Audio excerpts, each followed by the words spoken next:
잠이 솔솔 이야기 채널에 오신 여러분 환영합니다. 오늘 여러분께 들려드릴 이야기는 일본에서 벌어진 너무나도 안타까운 한 실화 사건입니다. 평범하고 행복했던 한 젊은 여성의 삶이 한순간에 어떻게 비극으로 치닫게 되었는지 그 충격적인 진실을 따라가 보려고 합니다. 영상 뒷부분에는 정말 상상도 못할 반전이 기다리고 있으니 꼭 끝까지 함께 해주세요. 린지 후퍼는 1984년 12월 30일 영국에서 태어났습니다. 그녀는 세 자매 중 둘째였습니다. 린지의 가족은 경제적으로 유복했을 뿐만 아니라 서로를 무척 아끼고 사랑하는 화목한 가정이었습니다. 아버지 빌과 어머니 줄리아, 그리고 언니인 루이즈와 여동생 리사가 있었죠.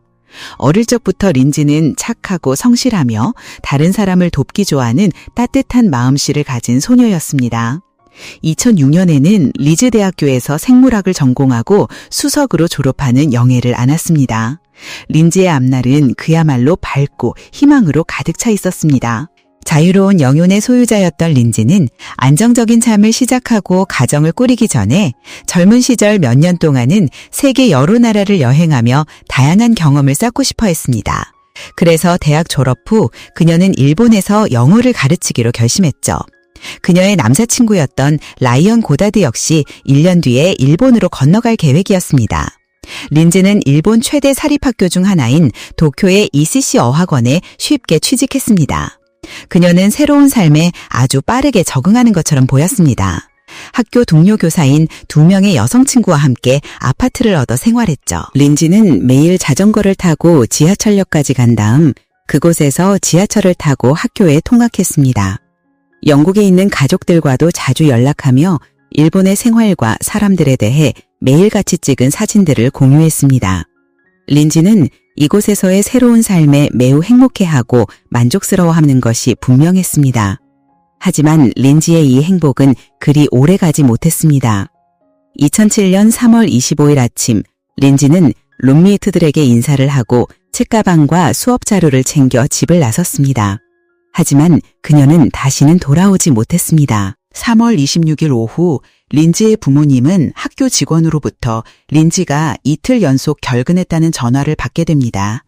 알고 보니 룸메이트들은 린지가 전날 밤 집에 돌아오지 않자 경찰에 신고를 했지만 어찌된 일인지 경찰은 아직 수사를 시작하지 않은 상태였습니다. 이 소식을 들은 린지의 가족이 얼마나 큰 충격과 공포에 휩싸였을지는 말할 필요도 없겠죠.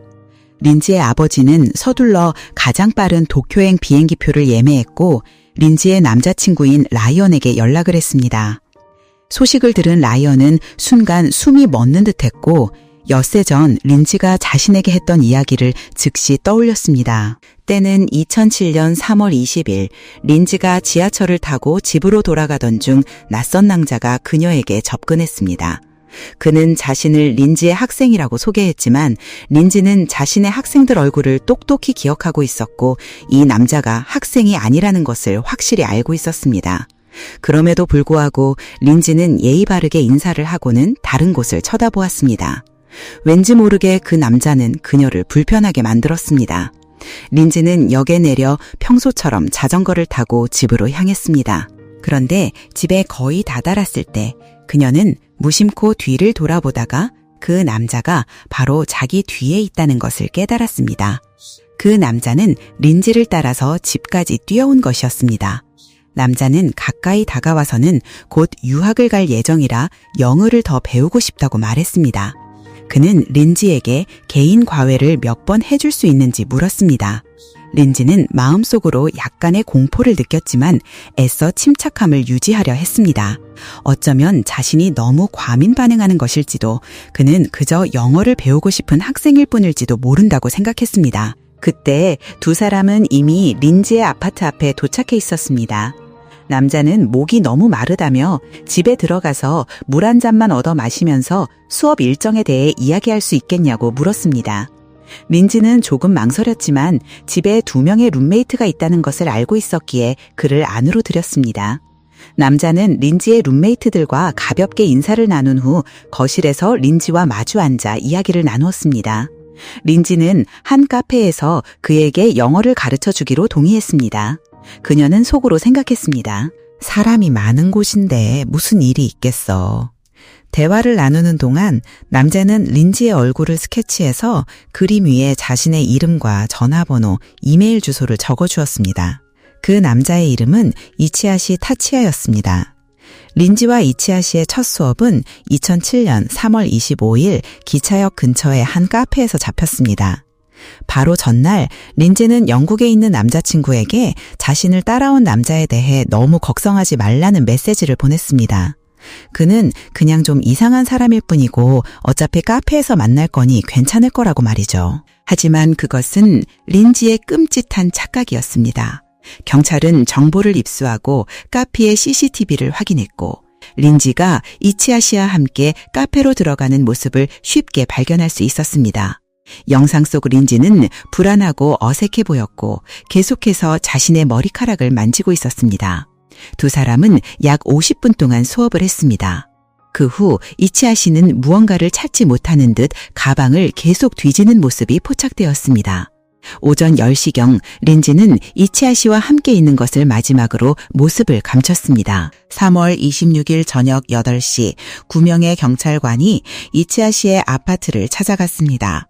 경찰은 두 그룹으로 나뉘어 한 그룹은 1층에서 대기하고 다른 그룹은 그의 집이 있는 4층으로 올라가 문을 두드렸습니다. 하지만 문을 연 이치하 씨는 경찰들이 예상치 못한 순간 아파트 밖으로 뛰쳐나와 경찰의 포위망을 뚫고 도망쳤습니다. 그는 맨발에 배낭 하나만 맨 채 아파트 비상계단 쪽으로 사라져버렸습니다. 경찰이 뒤따라 달려갔지만 이미 늦었습니다. 이치하 씨는 정말 번개처럼 빨랐습니다. 경찰관들 중 누구도 무전기를 가지고 있지 않았기 때문에 4층에 있던 팀은 아래층에 있는 팀에게 경고를 할 수 없었죠. 결국 1층에 도착한 이치하 씨는 미로 같은 골목길 사이로 또다시 경찰을 따돌리며 유유히 사라졌습니다. 경찰은 그저 속수무책으로 그가 도망치는 것을 바라볼 수밖에 없었습니다. 경찰은 즉시 이치하 씨의 아파트를 수색했습니다. 집안은 온통 난장판이었고 여성용 물건들이 사방에 널브러져 있었습니다. 경찰은 구석에 놓인 린지의 핸드백을 발견했지만 그건 끔찍한 시작에 불과했습니다. 베란다로 나갔을 때 경찰은 경악을 금치 못하는 광경과 마주하게 됩니다. 이치하 씨가 욕조를 베란다로 옮겨 놓았던 겁니다. 경찰이 가까이 다가가자 욕조 안에는 흙과 모래가 가득 채워져 있었고 그 위로 작고 하얀 손 하나가 삐죽 튀어나와 있었습니다. 바로 린지 호퍼의 시신이었습니다. 욕조 밖으로 꺼내진 린지의 시신은 아무것도 입지 않은 상태였습니다. 그녀의 입은 스카프로 막혀 있었고 손과 발은 정원용 끈으로 단단히 묶여 있었습니다. 온몸은 멍투성이었죠. 그녀가 얼마나 길고 잔인한 폭행에 시달렸는지를 보여주는 끔찍한 증거였습니다. 린지의 왼쪽 뺨에는 달걀 크기의 멍이 들어 있었는데 이는 얼굴을 계속해서 강하게 맞았다는 것을 의미했습니다. 몸의 다른 멍자국들은 그녀가 발로 차이고 집안 가구에 부딪혔다는 것을 보여주었죠. 목이 졸린 흔적은 너무나도 선명했으며 그 힘이 얼마나 강했는지 목의 연골까지 손상될 정도였습니다. 더욱 충격적인 것은 린지의 머리가 모두 밀려 있었고 그 머리카락은 비닐봉지에 담겨 별도로 놓여 있었다는 점입니다. 어떤 부모라도 상상할 수 있는 최악의 순간이었죠. 결국 린지의 시신이 발견되면서 딸을 찾기 위해 떠났던 아버지의 여정은 딸의 시신을 확인해야 하는 비극적인 여정이 되고 말았습니다. 경찰은 즉시 이치하 씨의 신원을 파악하기 시작했습니다. 당시 28세였던 이치하 씨는 도쿄 동부 외곽의 지바현에 있는 방 3개짜리 아파트에서 혼자 살고 있었습니다. 그 아파트는 그의 부모님이 사준 것이었죠. 이치하 씨의 부모님은 각각 치과의사와 외과의사로 사회적으로 성공하고 부유한 사람들이었습니다. 하지만 이치하 씨는 어릴 때부터 부모님의 골칫거리였습니다. 그는 제대로 된 직업을 가져본 적이 없었고 28살이 되도록 매달 부모님이 보내주는 생활비에 의존해 살고 있었습니다. 이치하 씨는 친구도 없이 외롭게 지냈으며 폭력적인 만화에 심취해 있었습니다. 심지어 여성을 스토킹하고 폭행한 혐의로 체포된 전과도 있었죠. 사건 당시 그에게는 여자친구가 있었지만 장거리 연애 중이라 한 달에 몇 번밖에 만나지 않는 사이였습니다. 또한 그는 운동 중독자로 알려져 있었는데 정기적으로 헬스장에 가고 조깅을 즐겼다고 합니다. 아마 이것이 그가 3월 20일 자전거를 타고 집으로 향하던 린지를 따라잡을 수 있었던 이유였을 겁니다. 3월 25일 수업이 끝난 후 이치아 씨는 수업료를 집에 두고 왔다는 핑계를 대며 린지에게 함께 택시를 타고 집에 가서 돈을 가져오자고 설득했습니다. 린지는 택시기사에게 잠시만 기다려달라고 말한 뒤 이치아 씨를 따라 집으로 올라갔습니다. 하지만 7분이 지나도 그녀는 돌아오지 않았고 결국 택시기사는 자리를 떠나고 말았습니다. 도쿄 전역에 이치아 씨의 얼굴이 담긴 수배 전단이 깔렸습니다.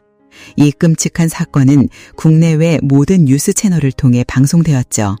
경찰은 이 위험한 범인을 잡기 위해 아주 사소한 정보라도 좋으니 제보해달라고 시민들에게 간절히 호소했습니다. 수사 과정에서 경찰은 약 8,000건의 제보를 받았습니다. 수사관들은 제보를 따라 유흥가, 여관, 호텔 등을 샅샅이 뒤졌지만 수사는 아무런 진전을 보이지 못했습니다. 몇 달이 지나도록 그의 행방은 묘연했습니다. 마치 공기 중으로 증말아버린 것처럼요. 그런데 이 와중에 인터넷에서는 정말 황당한 일들이 벌어지기 시작합니다. 이 잔인한 살인마를 위한 팬클럽이 생겨난 겁니다. 그들은 이치하 씨를 법 위에 군림하며 경찰을 조롱하는 영웅으로 칭송했습니다. 심지어 일본에서 가장 잘생긴 범죄자라며 그를 찬양했죠. 하지만 그들이 찬양하던 그 얼굴이 이미 사라지고 없다는 사실을 아는 사람은 아무도 없었습니다. 사실 이치하 씨는 도쿄 북서쪽에 있는 이치카와시의 값싼 숙박시설들을 전전하며 숨어 지내고 있었습니다. 사방에 붙은 자신의 수배 전단을 본 그는 CCTV를 피하기 위해 온갖 노력을 했습니다. 거처를 수시로 바꾸고 안경과 가발, 마스크로 위장했죠. 하지만 이치하 씨는 이것만으로는 부족하다는 것을 알고 있었습니다. 그리고 그는 광기 어리고 대담한 생각 하나를 떠올립니다. 바로 자기 얼굴을 스스로 수술하는 것이었죠. 이치하 씨는 의료용 기틀을 구해 스스로 왼쪽 뺨에 큰 점을 도려냈습니다. 그 다음엔 가위를 이용해 아랫입술을 잘라내 더 얇게 만들려고도 했죠. 처음에는 너무 고통스러워서 끝까지 할 수 없었지만 그는 포기하지 않았습니다. 며칠 후 이치하 씨는 한 공중 목욕탕에서 기어코 셀프 수술을 마쳤습니다.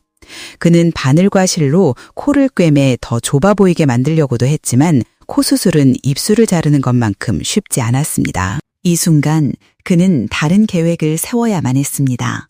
바로 제대로 된 성형수술을 받는 것이었죠.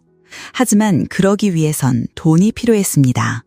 그는 이미 사망한 한 남성의 이름과 주소를 훔쳐 오사카의 한 건설회사의 막노동꾼으로 위장 취업했습니다. 이치하 씨의 동료들은 모두 그를 괴짜 같고 이상한 사람이라고 생각했지만 누구도 그를 의심하지는 않았죠. 경찰이 전국을 샅샅이 뒤지는 동안 이치하 씨는 무려 13개월 동안이나 건설회사에서 안정적으로 일하며 약 1,000만 엔이라는 거금을 모았습니다. 마침내 이치하 씨는 코를 더 길고 높게 만드는 수술을 받기에 충분한 돈을 모았습니다. 수술은 성공적으로 끝났지만 이치하 씨는 여전히 만족하지 못했습니다. 그는 자신의 얼굴 전체를 뜯어 고치고 싶어 했죠. 사건 발생 2년 후인 2009년 10월 24일 이치하 씨는 입술과 쌍꺼풀 수술을 받기 위해 나고야의 한 성형외과를 다시 찾아갔습니다. 서류를 작성하는 과정에서 병원 직원은 이치하 씨의 뺨에 있는 큰 흉터를 발견하게 되는데요. 바로 그가 스스로 점을 제거하면서 생긴 흉터였습니다. 직원들은 무언가 이상하다는 낌새를 채기 시작했죠. 이치하 씨가 수술 전후 얼굴 변화를 비교하기 위한 사진 촬영에 동의하자 병원 직원들은 그의 얼굴이 전국에 수배된 범인과 매우 흡사하다는 것을 깨달았습니다. 그들은 즉시 경찰에 신고했습니다. 하지만 이치하 씨는 짐승 같은 직감을 가진 범죄자였습니다. 병원 직원들의 의심을 감지하자마자 그는 곧바로 일을 그만두고 힘들게 오키나와까지 도망쳐 몸을 숨겼습니다. 그러나 이번만큼은 경찰이 한 수 위였습니다. 경찰은 페리터미널에서 그를 검거하는 데 성공했죠. 더 이상 도망칠 길이 없다는 것을 깨달은 이치하 씨는 순순히 고개를 숙이고 경찰을 따라 경찰서로 향했습니다.